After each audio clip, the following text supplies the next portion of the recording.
ভারত পাকিস্তান দ্বন্দ্ব নিয়ে কথা বলে সামাজিক যোগাযোগ মাধ্যমে ভারতীয় সমর্থকদের তোপের মুখে সাবেক ওয়েস্ট ইন্ডিজ অধিনায়ক জেসন হোল্ডার ক্রিকবাজের পডকাস্ট গেম অন উইথ গ্রেসে জানিয়েছেন, এশিয়া কাপে ভারত ট্রফি না নিয়ে যা করেছে তা মাত্রাতিরিক্ত। এই মন্তব্যের জেরে তার এবারের আইপিএলে অংশগ্রহণ নিয়ে প্রশ্ন তুলেছেন ভারতীয় সমর্থকদের অনেকে। ক্রিকেট মাঠে খেলা ছাপিয়ে ভারত পাকিস্তান রাজনৈতিক বৈরিতা সবার জানা। দ্বিপাক্ষিক সিরিজ বয়কটের এক যুগ পর এশিয়া কাপে হ্যান্ডশেক বিতর্ক যোগ করেছে ভিন্ন মাত্রা। চ্যাম্পিয়ন হয়েও ট্রফি নিতে অস্বীকৃতি জানানোর ঘটনা মাত্রাতিরিক্ত বলে দাবি করেছেন সাবেক ক্যারিবীয় অধিনায়ক জেসন হোল্ডার। আমি ভারত পাকিস্তান উত্তাপ পছন্দ করি না, এটা ক্রিকেটের অনেক বাইরে চলে গেছে, যা সত্যি দুঃখজনক। ভারতের এশিয়া কাপ ট্রফি না নেওয়া ছিল মাত্রাতিরিক্ত, এমন কিছু আমাদের খেলার সাথে মানায় না। বিতর্ক উস্কে দেওয়া নয়, ক্রিকেটারদের লক্ষ্য হওয়া উচিত আরও মহৎ। ক্রিকেটাররা বিশ্বদূত।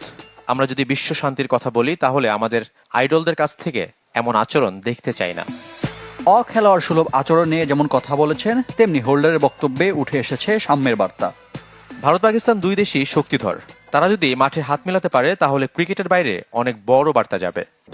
আইপিএলের এবারের মিনি নিলামে 7 কোটি রুপিতে হোল্ডারকে দলে ভিড়িয়েছে সাবেক চ্যাম্পিয়ন গুজরাট টাইটান্স।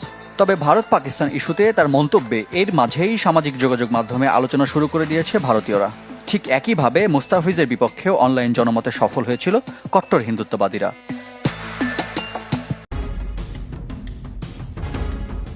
আইপিএলের নিলামে 9 কোটি 20 লাখ রুপির রেকর্ড মূল্যে মোস্তাফিজুর রহমানকে দলে নিয়েছিল কলকাতা নাইট রাইডার্স কেকেআর। কিন্তু মাঠের লড়াই শুরুর আগেই মাঠের বাইরের রাজনীতিতে উত্তপ্ত ক্রিকেট বিশ্ব। কোনো কারণ না জানিয়েই বিসিসিআই সচিব দেবজিৎ সাইকিয়া কেকেআরকে নির্দেশ দিয়েছেন মোস্তাফিজকে দল থেকে বাদ দিতে। কোনো বোর্ড মিটিং ছাড়াই এমন আকস্মিক সিদ্ধান্ত জন্ম দিয়েছে হাজারো প্রশ্নের।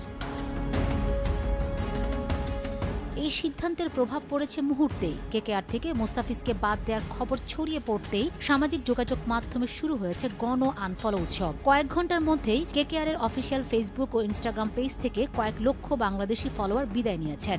বয়কট কেকেআর হ্যাশট্যাগ এখন ট্রেডিংয়ে, যা ফ্র্যাঞ্চাইজিটির ব্যবসায়িক ব্র্যান্ড ভ্যালুকে বড় সড় ধাক্কা দিয়েছে।